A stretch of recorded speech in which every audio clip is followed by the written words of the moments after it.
आज हम बात करेंगे डार्क सर्कल्स के लिए कौन कौन से ट्रीटमेंट्स होते हैं, उनके क्या फ़वाइद होते हैं, बेनिफिट्स क्या हैं ट्रीटमेंट्स के, और कौन कौन से ट्रीटमेंट्स आप लोग करवा सकते हैं। उसके अलावा रेमेडीज़ क्या होती हैं डार्क सर्कल्स के लिए, वो मैं आज आप लोगों के साथ डिस्कस करूँगी।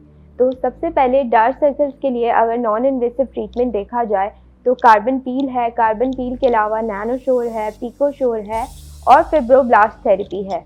तो ये सारे प्रोसीजर्स हम करते हैं फॉर डार्क सर्कल्स। अगर आप फर्स्ट सेशन करवाते हैं डार्क सर्कल्स के लिए नॉन इन्वेसिव ट्रीटमेंट का, तो 20 to 30% आपका जो पिगमेंट है या डार्क सर्कल्स हैं वो रिड्यूस होते हैं। नॉन इन्वेसिव के अलावा आप देखना चाहें इन्वेसिव साइड पे तो फिलर्स भी होते हैं, हाइड्रेटिंग फिलर्स होते हैं जो अंडर आइज के लिए होते हैं, और पीआरपी की जाती है, invasive PRP for to reduce dark circles. के अलावा आपके जो डार्क सर्कल्स का एरिया होता है वो बहुत ज़्यादा डार्क होने के साथ साथ बहुत ज़्यादा ब्रॉड होता है और बहुत ज़्यादा आपको फील हो रही होती है कि आंखें बिल्कुल अंदर हैं और फेस आपका बिल्कुल क्लियर है और स्मूथ है और टेक्सचर अच्छा है स्किन का। लेकिन अंडर आइज का एरिया आपका बहुत डिहाइड्रेटेड होता है, रिंकल्स होते हैं और इवन डार्क भी होता है। तो उसको रिड्यूस करने के लिए इन्वेसिव साइड पे हम पीआरपी भी करते हैं, इन्वेसिव लाइक इंजेक्टेबल करते हैं, उसके अलावा मीज़ोथेरेपी भी करते हैं और माइक्रो नीडलिंग भी करते हैं। तो ये सारे प्रोसीजर्स आ जाते हैं इन्वेसिव प्रोसीजर्स में। अंडर आइज के लिए डीप फिलर्स आते हैं इंजेक्टेबल साइड में या इन्वेसिव साइड में।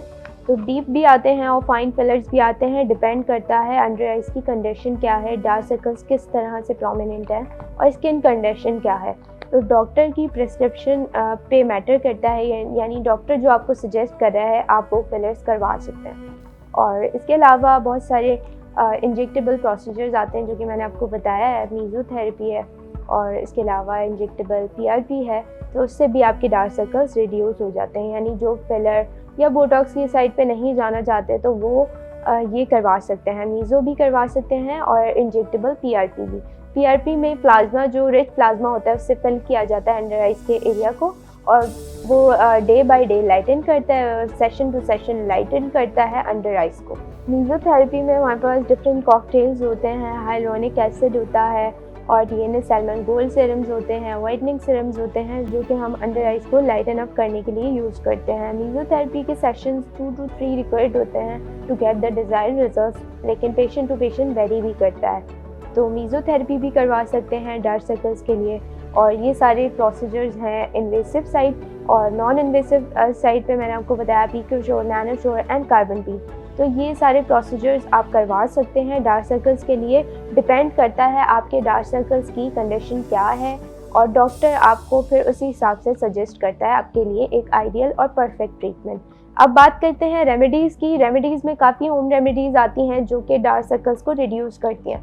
यानी अगर आप कोई ट्रीटमेंट करवा रहे हैं, ट्रीटमेंट के साथ रिजल्ट्स को मेंटेन करना चाहते हैं और अपने रिजल्ट्स को मज़ीद इम्प्रूव करना चाहते हैं, तो साथ में आप होम रेमेडीज़ यूज़ कर सकते हैं। तो होम रेमेडीज़ में हमारे पास कॉफ़ी के साथ हम हनी और लेमन को ऐड करके हम उसको बीटन अप करके एक मास्क की तरह अप्लाई कर सकते हैं अंडर आइज और आईलिड पे, और 15 to 20 मिनट्स के बाद अपने फेस को क्लेंज आउट कर सकते हैं, वॉश कर सकते हैं। और ये जो मास्क होता है ये आप अगर अप्लाई करके स्क्रबिंग करें तो उससे आपकी डार्क सर्कल्स और अंडर आइज लाइटन हो जाते हैं। और इसके अलावा आप कोकम्बर हैक यूज़ कर सकते हैं, फ्रोज़न कोकम्बर हैक। तो वो आप स्लाइस फॉर्म में कोकम्बर को कट करके अपने फ्रिज में रख सकते हैं, फ्रीज़र में रख सकते हैं। फ्रीज़ होने के बाद आप फ्रोज़न कोकम्बर यूज़ कर सकते हैं।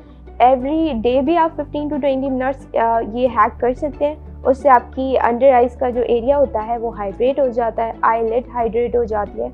और अगर ऑल ओवर द फेस आप ये हैक यूज़ करना चाहें तो आप स्क्रबिंग फॉर्म में ये फ्रोज़न कोकम्बर यूज़ कर सकते हैं।